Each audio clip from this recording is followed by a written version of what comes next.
So I felt compelled to make this video rather than internalizing everything like I normally tend to do. I thought, why not speak my thoughts to the camera? So this is being filmed on a Tuesday, and every Tuesday is when I have therapy. And today I went into therapy, and my therapist asked me, as she does with the opening of every session, "How are you?" To which I said, "I'm doing okay." And you know, they pick up on those little tells. So they question you if you say, "I'm doing all right," or "I'm doing okay," or they'll press you on like, why just okay, Ben? Why just okay? So it stunned me to the degree at which I froze up when she asked me, "Why just okay?" You know, I couldn't get the words out. I completely locked up. I froze up, and it sort of really dawned on me in that moment at how much I hate talking about my failures with anybody, even the people closest to me. I can't stand it. From the time that I was a little boy, I remember just never talking about things that I failed at, or the missteps that I took in my life. If I did poorly on an assignment in elementary school, I remember feeling terrified at telling my parents, and it's not like they were gonna get horribly upset at me or anything, but I just felt so much shame for even the smallest failures. I still feel that way to this day. I can't get the thoughts out ever. So this is gonna be like pulling teeth for me. So my therapist went on to really sort of press the issue on me, and did her job to try to get out the answer, and to some avail. The immediate failure that was in my head was the merch release that I just did. And I say immediate because that's sort of the surface level issue that overarches a lot of other issues that I have, which ultimately led to this point. Yeah, I mean, I released merch and it didn't sell, and that's, it is fucking embarrassing and hard to even say that. So that's why I couldn't get the words out today. It sucks because, not in a monetary way, I don't give a shit about the money, quite honestly, I really don't. It sucks in a way that I wasn't able to prove to myself this time around again that I could do that. I mean, last time I tried to do merch, it same result. And I don't know why I did that merch design the last time, to be fair. Nobody probably even knows about it. Maybe I'm completely overthinking this time. Maybe it's because it hasn't been out for long at all, and maybe I need to promote it more, whatever. This issue is beside the point, and I want to move on from it to get to the deeper thing that I learned about myself today. If you subscribe to this channel, I appreciate the fuck out of you for being here. But I don't know how much you guys really know about me. The idea for Loaf spawned out of a borderline suicidal state that I was in my college dorm room in my freshman year. This goes back to the failing thing. Since I was a kid, I've always sort of been drawn to the idea of doing a career that would give me freedom and ability to be creative. Basically, I've worked every shit job in the book. Literally, car wash, scrubbing vomit off of a fast food restaurant bathroom floor my first day, retail, all the jobs in the book. And I've always been, they always end up with me getting fired because I don't know, I'm not a very good employee. I just have a hard time getting engaged in the work. So that, with a culmination of a few other things, led me to the conclusion that I need to do a job that will give me freedom and ability to be creative, which naively, when I was around 17, led me to the idea that I could do something in music. Basically, I tried to do that, and not only was that just a failure, I had this idea that I was going to do like a shock value sort of violent content music, sort of like old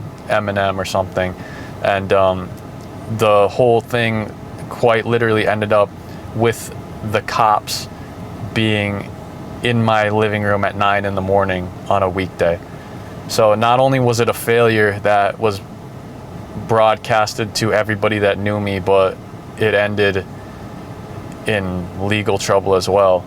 And I mean, I obviously became the laughing stock of everybody that knew me. And you know, this is the first time I'm even saying this stuff publicly, because I'm sort of came to the conclusion within the past couple months that I have to stop caring about my failures, and that if people want to use them against me, so be it, because they're mine and there's no running away from them. So this is who I am. Anyways, big failure.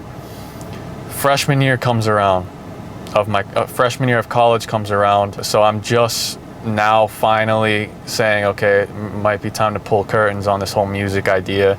I don't have the talent for it. I'm not good enough at it. You know, it's not going to work. I tried to go clean with the music and things like that, and then, you know, it was just never going to work. So right around that time is when my first semester of my freshman year of college is ending, and I'm getting emails from my school that I am on academic probation, and that if I don't get my grades up above a certain GPA, I will be kicked out of college. And mind you, I almost got kicked out of college before I even went to college because of the music thing.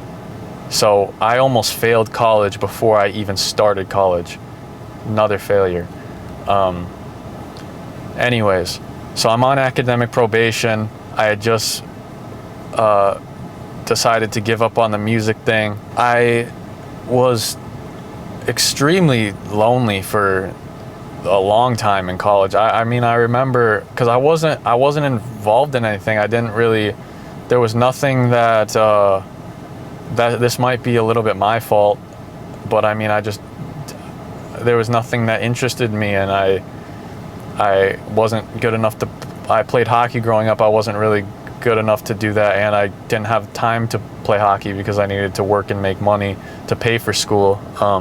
So outside of my part-time job driving a shuttle bus around, I wasn't really involved in anything, and I was just lonely. I remember I would just go on like hour-plus long walks out in the snow around campus just to get out of my fucking room and sort of break up the pattern of the day.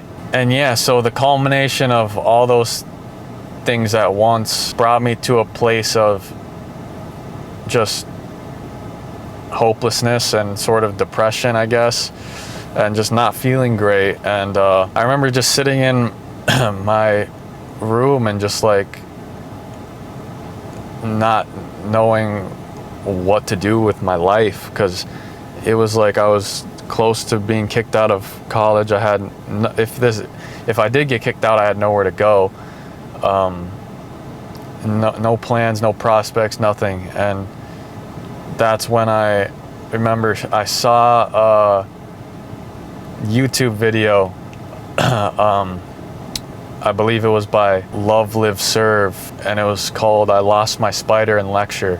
And I'm like, okay, this is something that I could do, and I want to do something like this. So I texted my two friends and just asked them if they wanted to help me film this thing, and I wanted to do it with a snake, and they said yes. Later that week, I was like, okay, if I'm gonna do this, I don't want to make the same mistake and, you know,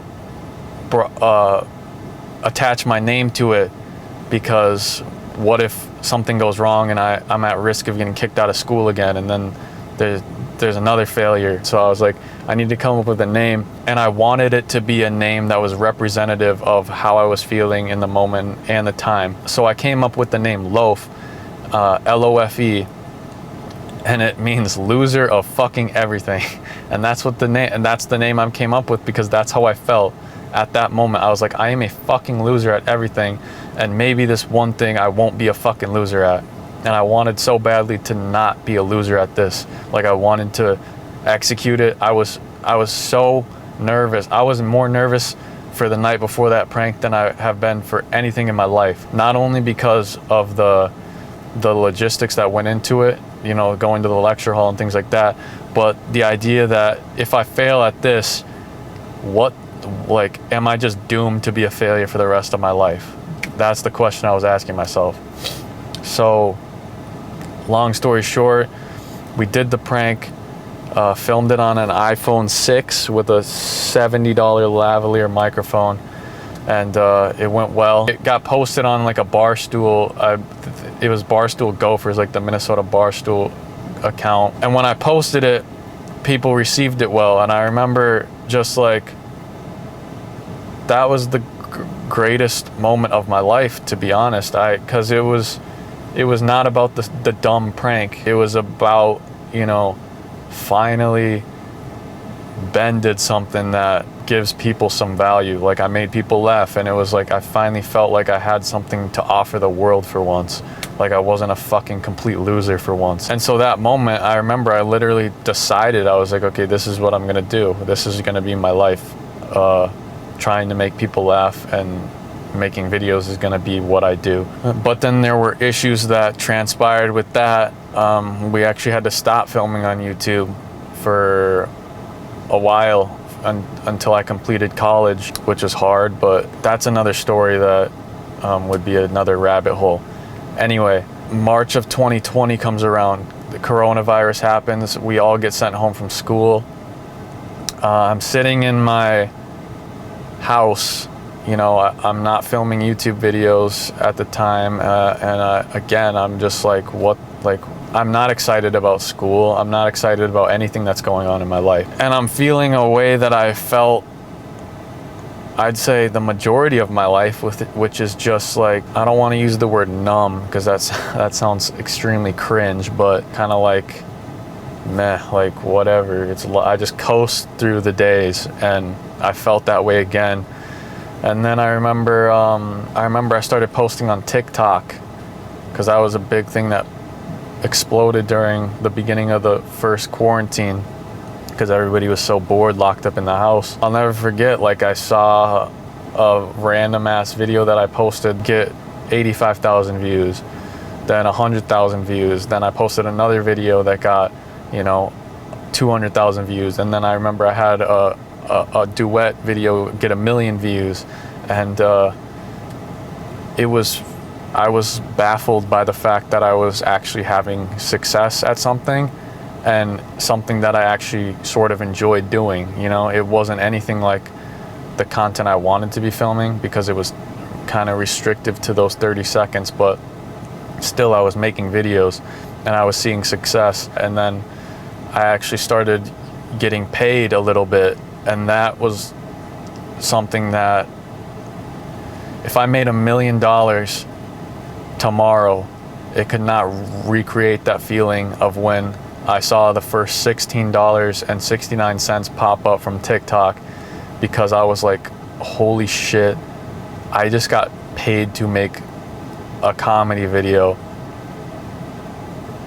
This might be possible. Like, this ridiculous idea that I have in my head that when I explain to people they don't get might actually be possible. Of course, the good doesn't come without the bad, so the struggles start piling up with TikTok and Instagram and all that stuff I'm trying to do. I actually get my account banned at one point and things like that. And then, of course, I recently converted back over to YouTube, and now that's what I'm doing now. So that's a long prelude into, you know, me getting to the fucking point, which is today. I mean, I was explaining to my therapist that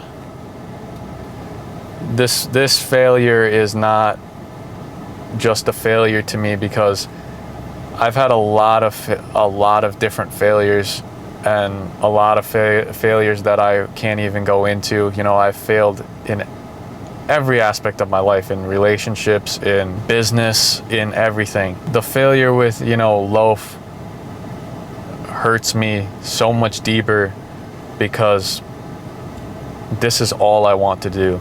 and I don't have a plan B. But I think the fact that I'm even making this video is the point of the video, and that's what I wanted to convey. I mean, trust me when I tell you that one of the most difficult things for me to do is to admit my failures as the prideful person that I am. You don't grow from just fucking sitting around and never testing yourself. I don't know, I felt like I owed it to the people that subscribe to me and the people that enjoy my work to let you know how I even came to a place where I'm doing this. And I'm gonna continue to fail. Like, I'm obviously going to have much more failures ahead of me, and that's what happens when you are actually out there doing stuff. If you just sit around and do nothing, you won't fail as much. But if you're alive and you're going after goals, you're gonna fail a lot. I will find a way